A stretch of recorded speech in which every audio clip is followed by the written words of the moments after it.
प्रणाम। देवी दुर्गा के बहुत से स्वरूप हैं, जिनमें एक बहुत ही अलौकिक और दिव्य स्वरूप है देवी चंद्रघंटा का स्वरूप। देवी चंद्रघंटा बहुत ही अद्भुत स्वरूप वाली देवी है। ये ऐसी देवी हैं जिनके हाथ में अस्त्र शस्त्र सुशोभित हैं, तो वहीं एक हाथ में कमंडल जैसा पात्र भी एक हाथ में स्थापित किया गया है। अर्थात जहां बल, साहस और जहां इतनी अधिक ऊर्जा और शक्ति है, उसके साथ साथ कमंडल त्याग, बलिदान और कठोर तपस्या और ज्ञान का प्रतीक है। अर्थात देवी में समस्त बल, समस्त शक्ति होने के साथ साथ स्वयं तपस्वी होने की अद्भुत क्षमता है।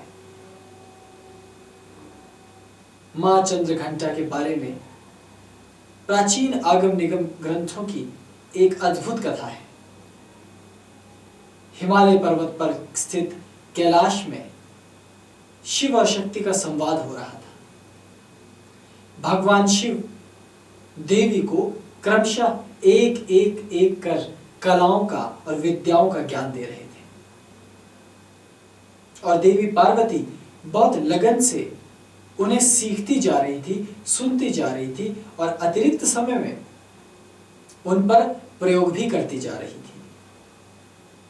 तो प्रयोग करते करते उनकी भीतरी चेतना और ऊर्जा के स्तर को एक ऐसा ज्वार मिला कि अचानक भीतरी चेतना ऐसे ऊपर उठ गई कि वे शिव की ओर चली गई, और उन्होंने शिव को अभेद दृष्टि से देखना शुरू किया।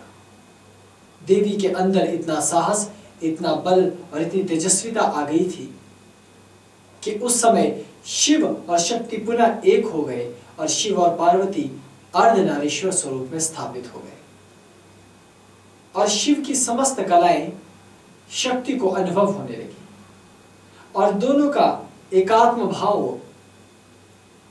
वो परस्पर अनुभव करने लगे।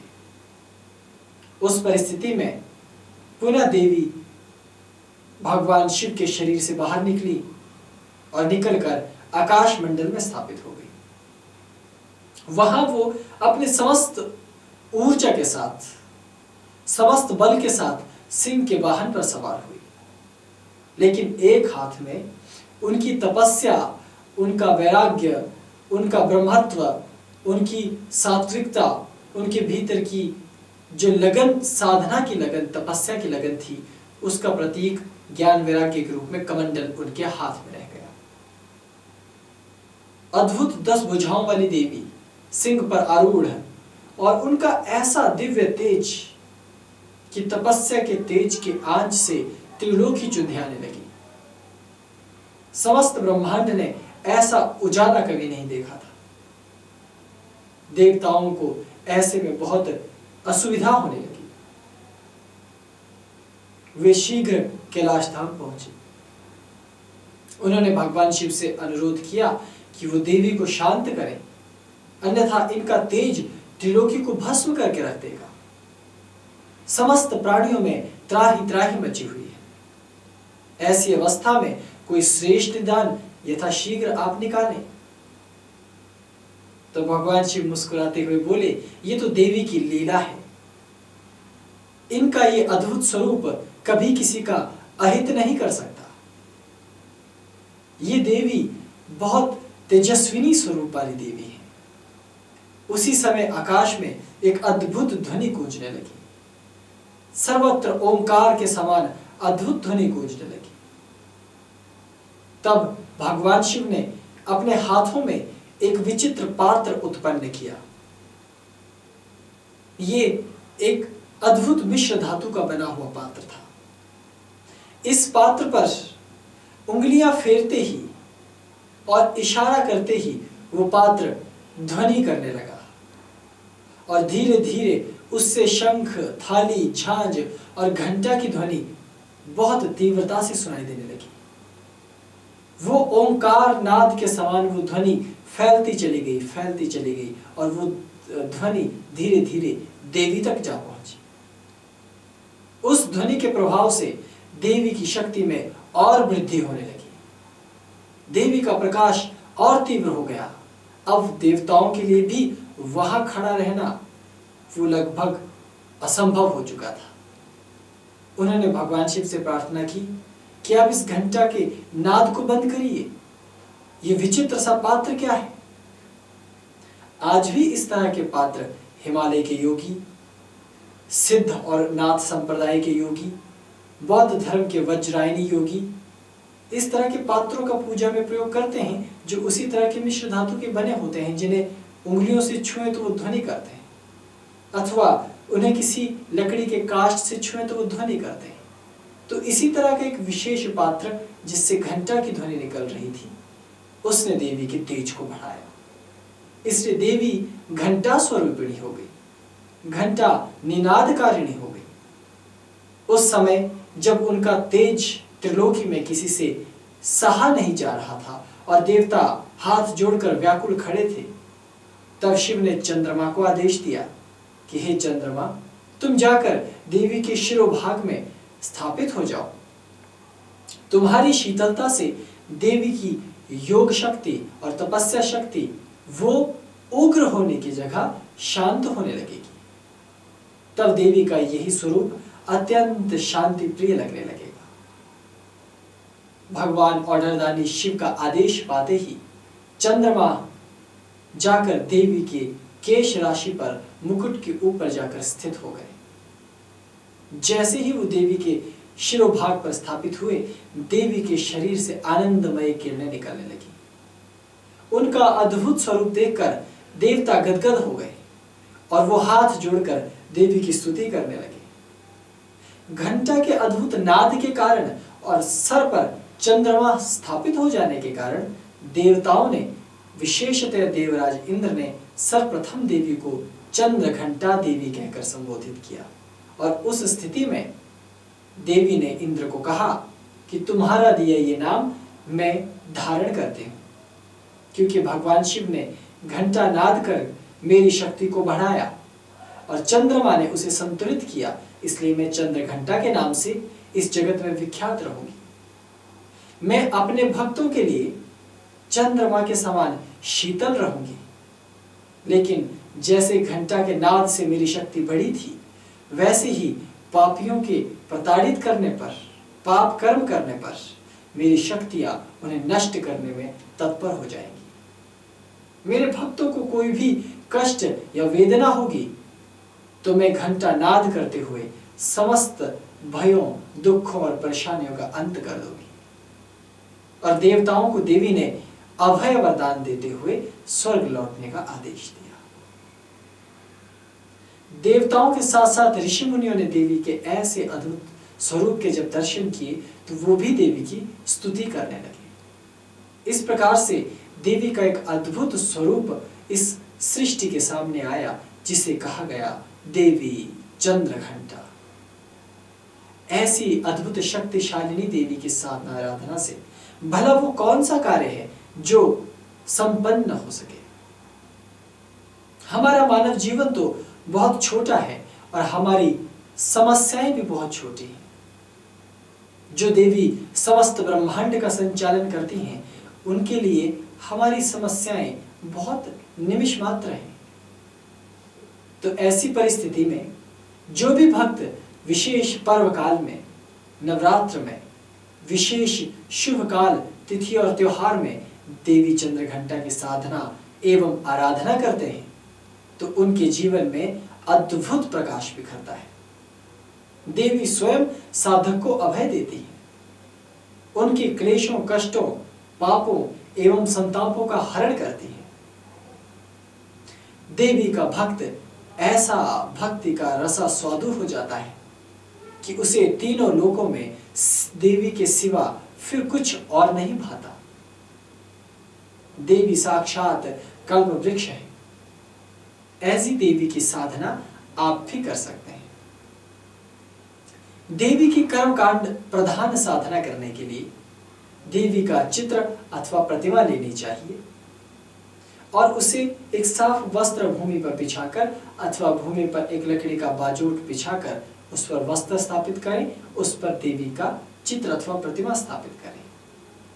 पंचोपचार से लेकर जितनी आपकी इच्छा, षोडशोपचार इत्यादि, आप उतनी सामग्री एकत्रित कर देवी के सामने पात्र में स्थापित करें। धूप, दीप, पुष्प, कुमकुम, गोरोचन, हल्दी, केसर, नाग केसर, इस तरह से शहद, पंचामृत इत्यादि आप तैयार करें।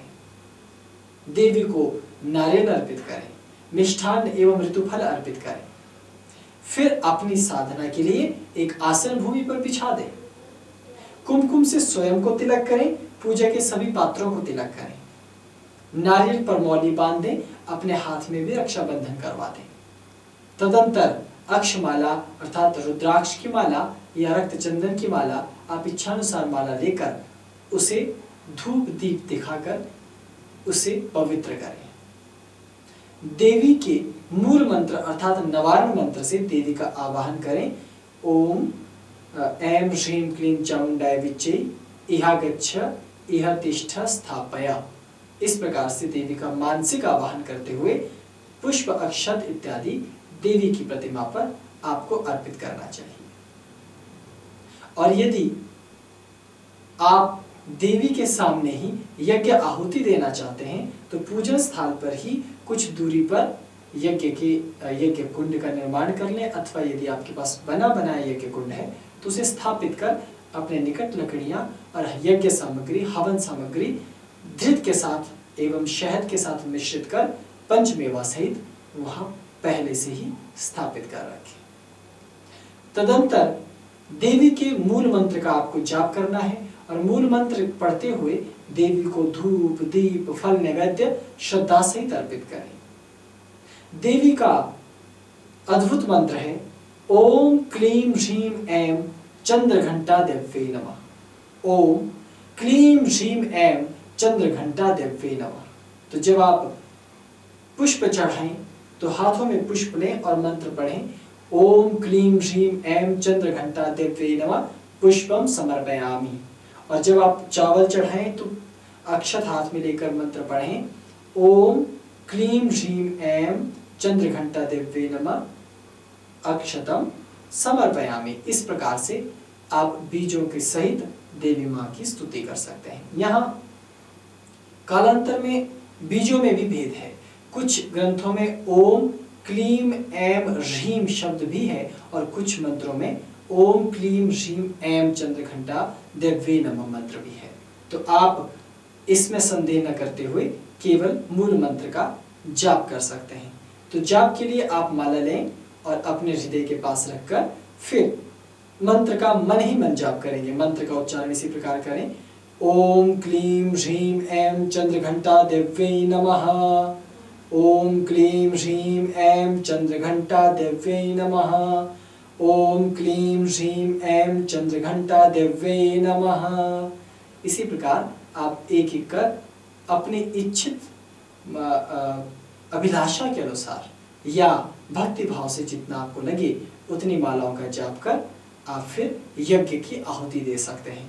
आहुति में भी हंसी अथवा मृगी मुद्रा बनाते हुए यज्ञ सामग्री यज्ञ कुंड में अर्पित करें। पहले अग्नि प्रज्वलित करें ओम अम अग्ने नमः मंत्र से और पुनः फिर एक एक आहुति इसी प्रकार दें ओम क्लीं ह्रीं ऐं चंद्रघंटा देव्यै स्वाहा। ओम क्लीं ह्रीं ऐं चंद्रघंटा देव्यै स्वाहा। इस प्रकार से आप यज्ञ की आहुति दे सकते हैं। और यदि आप यज्ञ और कर्म कांड नहीं कर सकते तो केवल ध्यान करें। उसके लिए सुबह और शाम एक अपने पास एक ऐसा आसन जो भूमि से 4 अंगुल ऊंचा हो, ऐसे आसन पर आप अपने आप को स्थित करें। उस पर पद्मासन या सुखासन बनाकर आप बैठ जाएं। फिर आज्ञा चक्र पर ध्यान रखते हुए हाथों से सिद्धासन का रूप धारण कर फिर देवी माँ के मंत्र का जाप करें। आप इसे उपांशु, मानसिक और वाचिक अर्थात जोर से बोलकर, बुदबुदाकर और मन में इच्छानुसार आप इस मंत्र का जाप करते हुए ध्यान कर सकते हैं। तो आधे खुले नेत्रों से मंत्र का जाप करें ओम क्लीं ह्रीं ऐं चंद्रघंटा देव्यै नमः। ओम क्लीं ह्रीं ऐं चंद्रघंटा दिव्यै नमः। ओम क्लीं ह्रीं ऐं चंद्रघंटा दिव्यै नमः। इस प्रकार आप 15 से 20 मिनट तक इसी मंत्र के त्वरा सहित पूरे मन, बुद्धि और अपनी चेतना के साथ बलपूर्वक मंत्र का जाप कर सकते हैं। आज्ञा चक्र पर जब आप शांत चित्त से ध्यान करते हैं तो देवी की अनुभूति आज्ञा चक्र पर स्पंदन के रूप में प्रथमतया साधक को अनुभव होनी शुरू होती है। तो इसका अभ्यास प्रभात में भी कर सकते हैं, संध्या में भी कर सकते हैं, और आपके पास यदि समय है तो आप पहले 10 मिनट इसका अभ्यास करें, फिर कुछ क्षण विराम ले लें और पुनः 10 मिनट फिर इसका अभ्यास करें, फिर विश्राम करें और फिर अभ्यास करें। इस प्रकार 2-3 बार अभ्यास करने से देवी की अद्भुत कृपा आप पर बरसती है और देवी चंद्रघंटा आप पर रीझती है। और साथ ही यदि आप मेडिटेशन और ध्यान भी नहीं कर सकते तो उठते बैठते चलते फिरते केवल बीजों का ही मानसिक जाप करें तो देवी चंद्रघंटा आप पर अपनी अद्भुत कृपा अवश्य बरसाते हैं। तो आप मन ही मन उठते बैठते काम करते चलते इस प्रकार से जाप करेंगे। ओम क्लीं ह्रीं ऐं, ओम क्लीं ह्रीं ऐं, ओम क्लीं ह्रीं ऐं, ओम क्लीं ह्रीं ऐं। केवल इतने ही बीजों को बोलते हुए देवी चंद्रघंटा का मानसिक रूप से ध्यान करें तो वो आप पर अद्भुत कृपा अवश्य बरसाती हैं। यहाँ पर कुछ विशेष बातें भी हैं। घंटा किसी मंदिर में चढ़ाने से देवी अवश्य प्रसन्न होते हैं। अपने घर पर ध्वनि पात्र, इस तरह के जो मिश्र धातु के पात्र होते हैं जिन्हें उंगली से रगड़ने पर अथवा डंडी से बजाने पर, लकड़ी से चोट करने पर जो घंटा के समान ध्वनि करते हैं, ऐसे वाद्य यंत्र को बजाते हुए देवी माँ के बीज मंत्रों का जाप करने से भी अतिशीघ्र आपको दिव्य सिद्धियां प्राप्त होती हैं। आप देवी की अनुकंपा प्राप्त कर अपने जीवन को सुख एवं समृद्धि से भर सकते हैं। और जो लोग देवी के अद्भुत अनन्य साधक हैं वो इस तरह के पात्र लेकर अथवा घंटा बजाते हुए देवी के मंत्र का जाप करें तो उन्हें ईश्वर की अनुकंपा, शिव की अनुकंपा अवश्य मिलती है और साथ ही देवी के दिव्य स्वरूप के दर्शन भी प्राप्त होते हैं। देवी बहुत ही शांत और शीतल वृत्ति की हैं। तो जब आप ध्यान करते हैं तो आपको आज्ञा चक्र पर चंद्रमा की शीतल छाया और चंद्रमा की चांदनी सा मीठा प्रकाश अनुभव होता है जिससे साधक की रुचि साधना में जगती है और वही देवी माँ के मंत्र जाप का सही होने का प्रथम अनुभव भी होता है।